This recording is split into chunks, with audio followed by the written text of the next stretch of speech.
नमस्कार, तपाईं हेर्दै हुनुहुन्छ एनिमे न्यूज। म हेमन्त अधिकारी। यतिखेर कोरोनाको महामारीले दुनिया त्रस्त छ। पूरा दुनिया अहिले हायतमा मचाएको बेलामा भारत और नेपाल लकडाउन भएको स्थिति छ। नेपाल और भारतमा विभिन्न क्षेत्रमा मजदुर वर्गलाई वास्तवमा धेरै पीडा परेको छ। उहाँहरू अहिले हार गुहार लगाई नेपाल सरकारसँग पनि कसरी हामी देश भित्रिने हो भन्ने अहिले आश्वासन भएको उनीहरूले केही नपाउँदाखेरि वास्तवमा त्रास्त भएका छन्। त्यसैको निम्ति उहाँले केही न केही सन्देश दिनको निम्ति हामीले आफ्नो एनिमे न्यूजमा हामीले बोलाएका छौं। उहाँ विष्णु पन्थीजी हुनुहुन्छ। उहाँ क्षेत्र नम्बर 5 कपिल वस्तु 1 नम्बरका मान्यजी हुनुहुन्छ, सांसद हुनुहुन्छ। विष्णु पन्थीजी नमस्कार, स्वागत छ तपाईलाई एनिमे न्यूजमा। नमस्कार। धन्यवाद छ र सबै यो टेलिभिजन हेरिरहेका सम्पूर्ण दर्शकहरूलाई पनि मेरो हार्दिक न्यानो अभिवादन र नमस्कार। हजुर विष्णुजी, अहिले कोरोना संक्रमणलाई रोक्न नेपाल सरकार र तपाईको प्रदेशमा के कस्तो नीति अवलम्बन गर्दै हुनुहुन्छ र कस्तो तपाईको तयारी छ विष्णुजी, भन्नुहोस्। कोरोनाका सन्दर्भमा त सबभन्दा महत्त्वपूर्ण कुरा संघीय सरकारले नै मुलुक लकडाउन छ, त्यो तपाईलाई थाहा नै छ। लामो समयदेखि करिब हामी 40 दिन बढी हुन थालिसक्यो लकडाउन र अहिले आजसम्म पनि यो जारी छ। र त्यसपछि कोरोनाको विशेष चाहिँ अस्पतालहरू बनाउने, क्वारेन्टाइनहरू बनाउने, आइसोलेसन वार्डहरू तयार पार्ने र चिकित्सा कर्मीहरूलाई सुरक्षा उपकरणहरूको, व्यक्तिगत सुरक्षाको उपकरणहरू चाहिँ मिलाउने। अनि हामीले यो बीचमा अब देशको पहिले काठमाडौँ सेन्ट्रल अथवा टाइपको अस्पतालमा मात्रै यो कोरोनाको चाहिँ टेस्ट हुन्थ्यो भने अहिले देशका चाहिँ 12 ठाउँभन्दा बढी ठाउँमा हामीले यो टेस्टलाई व्यापक बनाइरहेका छौँ। र यो सबै अवस्थाले चाहिँ गर्दाखेरि अहिलेसम्म अब खास उल्लेख्य कोरोनाका चाहिँ बिरामीहरू देखिएका छैनन्, संक्रमितहरू देखिएका छैनन्। र यो बीचमा अहिले पछिल्लोचोटि जुन हाम्रो प्रदेशको नेपालगञ्जमा एक साथमा जमातीयहरूबाट धेरै फैलियो। करिब हामी लामो समयसम्म सङ्कलित नदेखिएकोमा भर्खरै 5 नम्बर प्रदेशमा महत्त्वपूर्ण सङ्ख्या हाम्रो सन्दर्भमा, देशको सन्दर्भमा एउटा महत्त्वपूर्ण सङ्ख्या चाहिँ देखिएको। त्यसले गर्दा अझै हामीलाई सतर्क रहनु पर्ने। हजुर विष्णुजी, अहिले खास तौरमा नेपाल सरकारले गरेको तयारी पर्याप्त छ यो महामारी को लड्नको साथै स्वास्थ्य मन्त्रालय पर्याप्त स्रोतमा साधन छन्, स्वास्थ्य मन्त्रालय थिम र यो पर्याप्त आइसोलेसन वार्डहरू, भेन्टिलेटरहरू, किटहरू, यो सबै कुरा नेपाल सरकार थिम अहिले उपलब्ध होलान्? खास तौरमा अब बढ्दो गरममा भयो भने के कस्तो तयारी हुन सक्छ?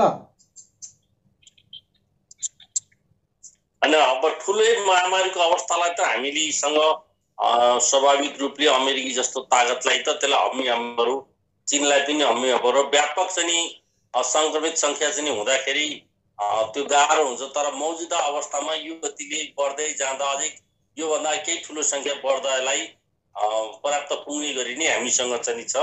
अहिले अलिकति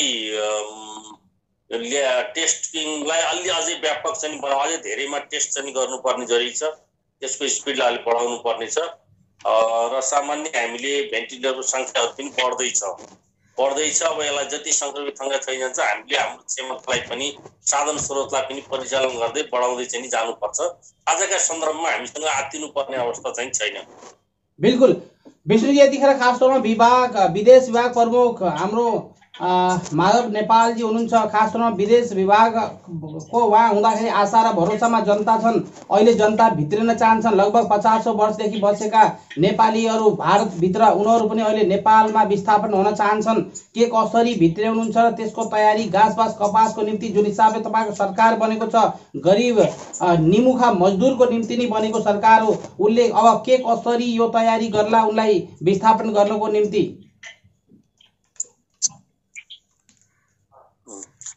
भारतबाट आउने खास स्पेशल केसहरूका आउने नेपालीहरूको लागि कसैको चाहिँ घर परिवारमा डेथ हो अब लगायतका चाहिँ कामहरूको लागि त हामीले अहिले पनि त्यो चाहिँ आउने क्वारेन्टाइन बस्ने चाहिँ कुरा छँदैछ।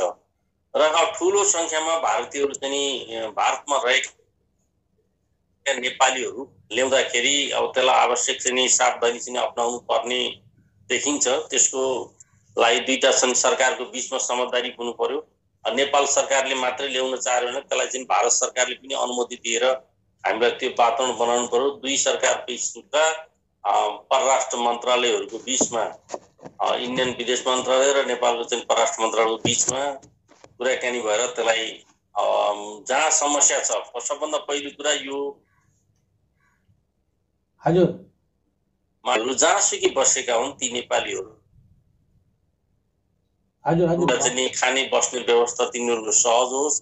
दोस्रो, संक्रमित भइहाल्यो भने तिनीहरूको चाहिँ उपचारको व्यवस्था चाहिँ होस् र अरू अन्य कुनै पनि किसिमको अप्ठ्यारो नेपालीहरूलाई नपरोस् भन्नको लागि नेपाल सरकार सचेत नै छ। नेपाल सरकारले विभिन्न ठाउँमा त्यसलाई नोटिसमा लिइरहेको छ। विभिन्न कहाँ के अवस्था छ, कुन देशमा कसरी के समस्या परेको छ भन्ने गरेको छ। र हाम्रो दक्षिणी छिमेकी भारतमा अब धेरै ठुलो सङ्ख्यामा नेपाली रहेको र तीलाई अब कहिले केही हिँडेर पनि आउन सक्ने अवस्था रहेको हुनाले अहिले हिँडे मात्रै मैले देखेको अहिले हाम्रो बोर्डरमा थुप्रै नेपालीहरू आइपुग्नु भएको छ। अब उहाँहरूलाई व्यवस्थित ढङ्गले हामीले उहाँहरू स्वदेश आउनेलाई रोक्ने भन्ने कुरा भन्दा पनि रोग नआओस्, उहाँहरू आउँदा रोग नआओस्। रोग आएपछि उहाँहरूको परिवार उहाँहरूको परिवार लगायतको छिमेकीले यो राष्ट्रमा सङ्क्रमित नहोस् भन्ने कुरामा सचेत हुनुपर्छ। विशेष चाहिँ क्वारेन्टाइनमा बसेर यो कोरोना चाहिँ परीक्षणलाई पार गरेरै मात्रै चाहिँ आउनुपर्ने हुन्छ। किनभने यो कुनै व्यक्ति विशेषले कसैप्रति रिस आवेगले कुनै पूर्वाग्रह गर्ने भन्दा पनि एउटा रोगको महामारी मुलुकभित्र नभित्रियोस्, नफैलियोस्, त्यसको चपेटमाबाट मुलुकलाई मुक्त गरौँ भन्ने अभिप्रायले नै हो। स्वाभाविक चाहिँ यसमा आएका अब सहज ढङ्गले पस्न पाएका छैनन्। यसको लागि अब वास्तवमा त्यो विशेष परिस्थिति हो, यो हाम्रै लागि हो भन्ने कुरा बस्नु पर्यो। र अहिले साह्रै अप्ठ्यारो भए मात्रै नआउने मात्रै भए नेपाल पनि आउने र अरू अन्य सामान्य अवस्थाकोमा हामी अझै केही समय अब धेरै लामो त जाँदैन, अब कुनै न कुनै रूपमा चाहिँ किनारा विकास लाग्छ। त्यसले गर्दा केही समयलाई जो जहाँ छौँ त्यही अवस्थामा बस्नको लागि म तपाईँको मार्फत आग्रह गर्न चाहन्छु। धैर्य गरौँ, जहाँ जो छौँ बसौँ र त्यसलाई त्यहाँ बस्ने ठाउँ स्थानीय ठाउँमा समस्या पर्यो भने तपाईँले व्यक्तिगत रूपमा हामीलाई भन्दाखेरि व्यक्तिगत रूपमा अब सरकार, नेपाली दूतावास, नेपाल सङ्घ-संगठनहरू र व्यक्तिगतमा आफ्ना ठाउँका जनप्रतिनिधिहरूलाई पनि नेपालमा फोन गरेर पनि हामी त्यस्तो अवस्थामा त्यस्तो समस्या भन्नु हो भने त्यसलाई हामीले सहज गर्न सक्छौँ। र अहिले यो बिचमा म विनम्रतापूर्वक अब धैर्यसँग जो जहाँ छौँ त्यहीँ बस्नको लागि विशेष परिस्थिति बाहेक नेपालमा आइकिन अब केही अब लामो जाँदैन, केही 1-1.5 महिनाको कुरा हो, यति समयलाई चाहिँ म बस्दिन आग्रह गर्छु। बिल्कुल बिल्कुल। खास तौरमा बिजुली हिजो कार्ल मार्क्सको जन्मदिन पनि थियो र कार्ल मार्क्स कम्युनिस्ट आन्दोलनका धेरै योगदान पुर्याएका व्यक्ति पनि हुन् र नेपाल कम्युनिस्ट पार्टीले पनि आफूलाई कार्ल मार्क्सको बाटोमा हिँडेको बताउँछन्। के नाम मात्रले कम्युनिस्ट भएर हुन्छ र के कस्तो? अहिले खास तौरमा यतिखेर त कम्युनिस्टको योगदान त कामले देखाउनु पर्ने हो नि।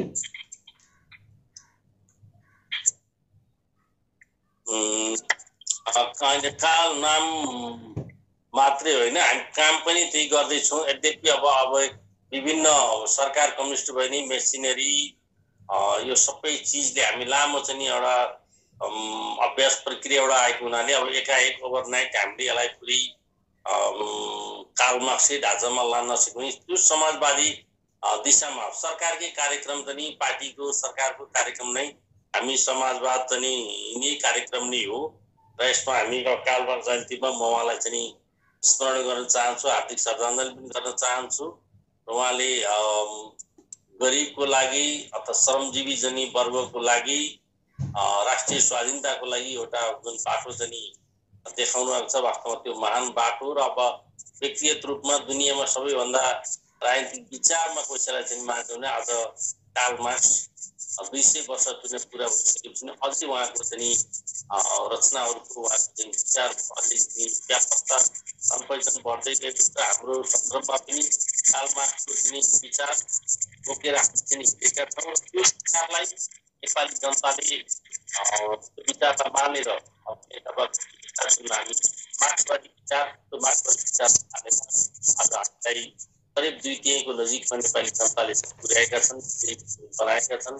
वास्तवमा त्यो 20 वर्ष अगाडिको उहाँको सिद्धान्त आज पनि उत्तिकै सार्थक, उत्तिकै प्रभावकारी, उत्तिकै चाहिँ महत्त्व चाहिँ छ र अझै बढ्दै जाँदैछ। यसको समर्थनमा म उहाँलाई पनि हार्दिक श्रद्धाञ्जली पेश गर्न चाहन्छु। बिल्कुल बिल्कुल पन्थीजी, यतिखेर वास्तवमा अहिले धेरै नेपालीहरू भारतमा प्रताडित भएर बसेका छन्। खास तौरमा प्रताडित भन्दा पनि उहाँ चाहिँ पैसा छैन, बहुत ही दयनीय अवस्थामा छन् भन्ने खबर दिएका छन् एनबी न्युजलाई। तर अहिले यहाँको माननीय राजदूतजीले पनि खास तौरमा समस्या केही नभएको बताउनु भएको छ भन्ने खबर छ र प्रधानमन्त्रीज्यूबाट पनि भारतबाट नेपाली आए कोरोना सर्न सक्छ भन्ने यस्ता गैर जिम्मेदार कुरा हामीले चाहिँ सुना परेका छौँ र यसले अझै अप्ठ्यारोमा परेका छन् हुन सक्छ र दिन दुखी मजदुर तथा अन्य प्रवासी नेपालीहरूको पेसामा तपाईँले के विचार गर्नुहुन्छ? उहाँलाई यो देशमा फर्काउने अथवा के कस्तो होला? उहाँलाई मैले अघि नै भनिहालेँ, अब यो कोरोनाको महामारी धेरै लामो समय जाँदैन। अहिले आउनलाई पनि त्यताबाट पनि निकै धेरै दुःख छ। यो अर्थमा मैले अहिले तत्काल नआइ नहुने बेगर अरू चाहिँ लाई नेपालमा चाहिँ नआउनको लागि आग्रह गर्छु। जसका बसेको ठाउँमा यदि समस्या छ भने त्यसलाई त्यहाँको स्थानीय सरकार अथवा नेपाली सङ्घ संस्थाहरू, हाम्रो नेपाली दूतावासले चाहिँ रिक्वेस्ट गर्ने। यदि त्यो सम्भव भएन भने त्यो चाहिँ नेपाल सरकारले पनि त्यहाँको व्यवस्थापन चाहिँ गर्नुपर्छ। नेपालीहरू जो जहाँ भए पनि दुःख पाउनु हुँदैन, उनीहरूको समस्यालाई हेर्ने हाम्रो कर्तव्य हो। हामी सबैले गर्न सकेनौँ भने त्यो नेपाल सरकारले गर्नुपर्छ। यसको लागि सहजीकरण गरौँ र अहिले अब ठुलो सङ्ख्यामा नेपाली चाहिँ यहाँ आउँदा अब कसै न कसैलाई, किनभने नेपालमा भन्दा भारतमा खास गरी दिल्ली, मुम्बई जस्ता सहरहरूमा अलिक बढी सङ्क्रमित भएको हुनाले केही चाहिँ सङ्क्रमित यहाँ ठुलो चाहिँ भिड आउँदाखेरि केहीजना 1-2जना मात्रै पनि आयो भने त्यसले फेरि यहाँ सङ्क्रमण बढी फैलिन सक्ने भएको हुनाले यसलाई पनि अन्यथा नलिकन म सम्पर्कले आग्रह गर्न चाहन्छु। सपोज यहाँ आफ्नो ठाउँमा सुरक्षित साथ बस्नु र समस्या पर्दा हामीलाई के भन्नु, अब त्यहाँ कल भयो भने समस्या त सानै बस्नुको समस्या पऱ्यो भने त्यसलाई भन्नु हामी पनि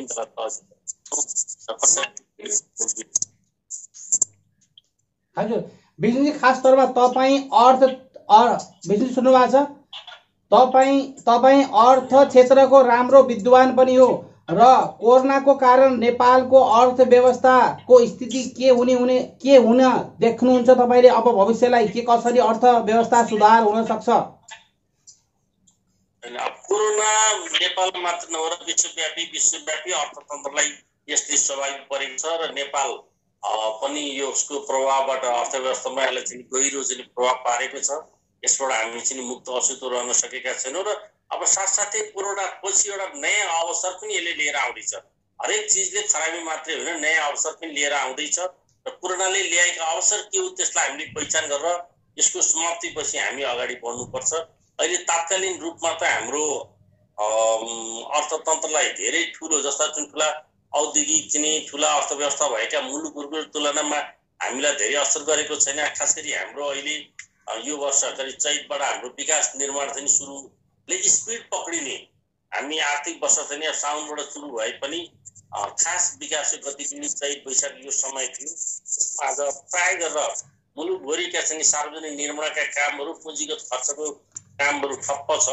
यसले हामीलाई पुँजीगत पनि खर्च, एक त हाम्रो पुँजीगत खर्च गर्ने क्षमता त्यसैमा पनि कमजोर थियो। त्यसैभित्र सबभन्दा पिक हारमा, कामको पिक हारमा यो अवस्था आएको हुनाले यसले स्वाभाविक रूपले पुँजीगत खर्च नहुँदा रोजगारीमा राजस्व परिचालनमा पनि असर परेको छ र अहिले अझैसम्मको लागि चाहिँ हामीलाई त्यति धेरै असर परेको छैन र यसलाई हामीले अब रिकभरी पनि गर्नुपर्छ। अब हामीले बिस्तारै मुलुकलाई चाहिँ अब अन्तर्राष्ट्रिय चाहिँ सीमाहरूलाई, एयरपोर्टहरूलाई खुला चाहिँ के बन्द राखेर अरू आर्थिक देशभित्रको सनातनी विकास निर्माणका कामहरू र यसलाई ओपन गरेर चाहिँ जाँदाखेरि एकातिर मजदुरले रोजगारी पाउने, मजदुरहरूलाई चाहिँ राज्यले पालन पर्ने र अर्कोतिर मुलुकको विकासको काम पनि अगाडि बढ्छ। हेरेर अब हामी धेरै लामो समय टेक्न सक्दैनौँ, अहिलेसम्मलाई धेरै ठुलो असर गरेको छैन। तर अब यस्तै हामी चाहिँ अरू 1-2 महिना गर्ने हो भने हाम्रो अर्थव्यवस्थालाई पनि सानो अर्थव्यवस्थामा ठुलो असर राख्छ। यसर्थ अब हामी आर्थिक गतिविधिका क्रियाकलापलाई कोरोना छ भन्ने कुरा स्मरण गर्दै, कोरोनाबाट बच्ने उपायहरू गर्दै, सामाजिक दूरी कायम गर्दै हामी ह्यान्ड मास्क गरेर धेरै ठुल्ठुला भिडभाड नगरिकन अलिक दूरी कायम गरेर विकास निर्माणलाई अगाडि बढाउने, यसलाई पनि हामीले व्यापक रूपमा अगाडि बढाउने र यसले अहिले हामीलाई अब केही चाहिँ किनभने अब हरेक दिन हामीसँग 1500 देखि 2000 चाहिँ युवाहरू अन्तर्राष्ट्रिय एयरपोर्टबाट बाहिर जान्थ्यो भने आज त्यो रोकिएको छ। अब त्यो जनशक्तिलाई पनि हामीलाई मुलुकको कृषिमा कन्भर्ट गर्ने भने आज हामी 400-500 चाहिँ अरबको कृषि उत्पादन मात्रै हामीले यहाँ लिएर आउँछौँ। त्यत्रो चाहिँ ठुलो चाहिँ परिणाममा चाहिँ आउने यो युवा पौधी अहिले जुन बाहिर सिक्किमबाट रोकिएको छ यसलाई देशमा कन्भर्ट गर्न सक्यो भने यो एउटा अवसर हुन्छ। हामी मुलुकको पैसा बाहिर जान नदिनु र बाहिरबाट रेमिटेन्स पारस्परिक कुरा हो। किनभने हामी मुलुकभित्र उत्पादन हो भने हाम्रो पैसा बाहिर जाँदैन, बाहिरबाट चाहिँ आउने पैसा चाहिँ नआए पनि मुलुकको पैसा बाहिर गएन भने अर्थव्यवस्था पनि राम्रो हुन्छ। यसर्थ यो अहिले जुन अन्तर्राष्ट्रिय श्रम बजारमा नेपाली युवाहरू गइरहेका छन् त्यो जाने क्रम रोकिएसँगै मुलुकभित्र युवा जनशक्ति बढेको छ। त्यो युवा जनशक्तिलाई हामीले तत्कालीन गर्न सक्ने भन्ने कुरा, इमिडिएट रोजगारीमा लाउन सक्ने कुरा हामी कृषि क्षेत्र नै हो। कृषि क्षेत्रमा लगायौँ भने मुलुकले अहिले पनि धेरै ठुलो आयात पनि गरिरहेको सन्दर्भमा त्यो आयातलाई हामीले कम्तीमा पनि पूर्ण बन्द गर्न नसके पनि केही कम मात्रै गर्न सक्यौँ भने हाम्रो अरबौँ रुपियाँ चाहिँ बचत हुन्छ। त्यसले गर्दा राष्ट्रलाई चाहिँ फाइदा नै हुन्छ। बिल्कुल बिल्कुल। विष्णुजी अहिले अब लास्ट अब हाम्रो यो लकडाउन खत्तम भइसक्यो, अब यो लकडाउनलाई के कस्तो हुन्छ, अघि बढ्ने तयारी छ कि अब यसलाई 3 भागमा दिएर केही ठाउँमा चाहिँ लकडाउन खोल्ने स्थिति छ, के कस्तो हुन्छ सरकारको तयारी? मैले त पहिलेदेखि चाहिँ विचार राख्दै आएको छु। हामी जस्तो कि कर्णाली प्रदेशमा हाम्रो अहिलेसम्म देखिएको पनि छैन, त्यहाँ देखिने चान्स पनि कम हुन्थ्यो र सामान्य अब एकाध केस देखियो भनेर यो त कहिलेसम्म देखिरहन्छ, कहिलेसम्म लकडाउन गर्न सकिन्छ, राष्ट्रले कहिलेसम्म कन्ट्रिब्युसन गर्ने, यो चाहिँ गर्न सकिँदैन। हामीले सम्भावित चाहिँ जोखिम बढ्न सक्ने, जोखिम भएका क्षेत्रहरू कुन कुन, त्यो क्षेत्रलाई चाहिँ बढी फोकस गरेर त्यसलाई चाहिँ अब रातो चाहिँ लगाएर अरू बाँकी एरियामा हामी चाहिँ गतिविधिहरूलाई अगाडि बढाउनु पर्छ। सिङ्गो राष्ट्रलाई नै एउटै डालोमा हालेर सबलाई एक समान देखेर हामी लकडाउन गरेर यो समस्या समाधान हुँदैन। हामी कोरोनालाई सम्पूर्ण राष्ट्र नै चाहिँ बलिदान गर्न सकिँदैन, सम्पूर्ण अर्थव्यवस्था बलिदान गर्न सकिँदैन।